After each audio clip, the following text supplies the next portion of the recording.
Bismillahirrahmanirrahim. Bismillahirrahmanirrahim. Assalamualaikum warahmatullahi wabarakatuh. Alhamdulillah wa syukurillah. Taqabbalallahu siyamana wa siyamakum. Amin ya rabbal alamin. Islam adalah agama yang selalu mengedepankan nilai-nilai sosial dan nilai-nilai kemanusiaan. Setidaknya ada 4 dimensi yang harus dilalui oleh seorang muslim sehingga sempurnalah keberagamaannya. Yang pertama adalah dimensi spiritual. Dimensi spiritual ini didaulat dengan syahadah, asyhadu an la ilaha illallah wa asyhadu anna muhammadar rasulullah. Sebuah persaksian yang lahir dari keyakinan yang mendalam dalam hati kita. Syahadat, sebuah persaksian yang tidak hanya persaksian itu lahir dari panca indera kita, persaksian akal kita, dan juga persaksian hati nurani kita tentang wujud Allah Subhanahu wa Ta'ala dengan segala sifat-sifat kesempurnaan yang melekat pada diri.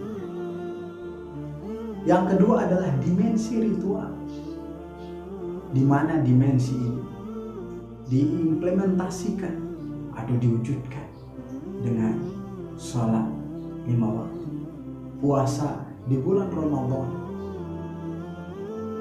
ibadah haji setiap tahun, ataupun ibadah-ibadah lain yang senantiasa kita laksanakan sebagai wujud kita memenuhi janji kita kepada Allah Subhanahu wa Ta'ala.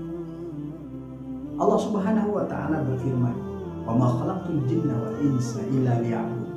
Tidaklah aku ciptakan jin dan manusia melainkan untuk beribadah kepada Aku.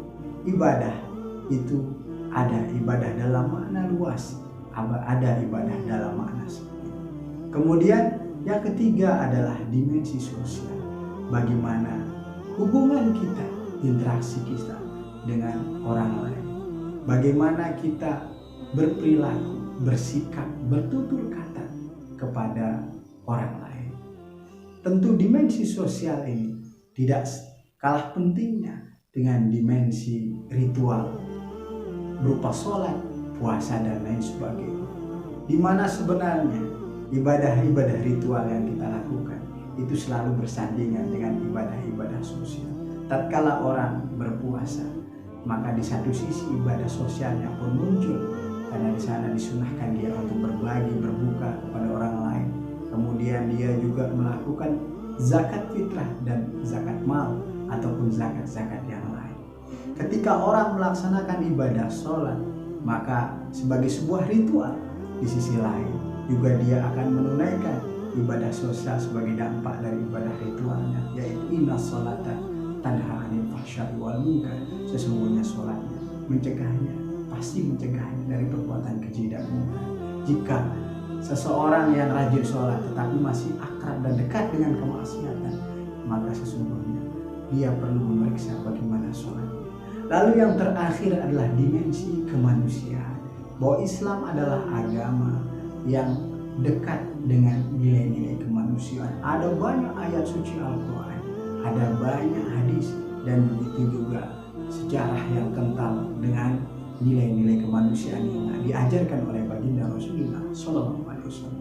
Salah satu hadis yang bisa kita rujuk adalah irhamu man fil ardi yarhamkum man fis sama. Kasih sayangilah semua makhluk Allah yang ada di atas muka bumi. Niscaya semua makhluk Allah yang di atas langit akan mengasihi sayangi kalian. Kita bisa melihat dalam sejarah bagaimana Nabi bermuamalah, bertransaksi, tidak hanya dengan mereka yang beriman, tidak hanya dengan mereka yang muslim, tetapi juga dengan penganut agama lain, ya, dan komunitas lain. Seharusnya kita mencontoh pribadi yang amaliyah yang dilakukan oleh baginda Rasulullah SAW, baik itu hablum minallahnya maupun hablum minannas. Semoga Ramadan menjadikan kita menjadi pribadi yang lebih terbuka, sebagaimana Ramadan menerima kebahagiaan semua pihak, semua penganut agama, dan semua kalangan berbahagia dengan hadirnya Ramadan. Semoga dada kita ini menyimpan ya zikroyat dan ajaran tarbiyah dari Rasulullah. Allahumma fiqhul hadi ila sabilil rasyad. Wassalamualaikum warahmatullahi wabarakatuh.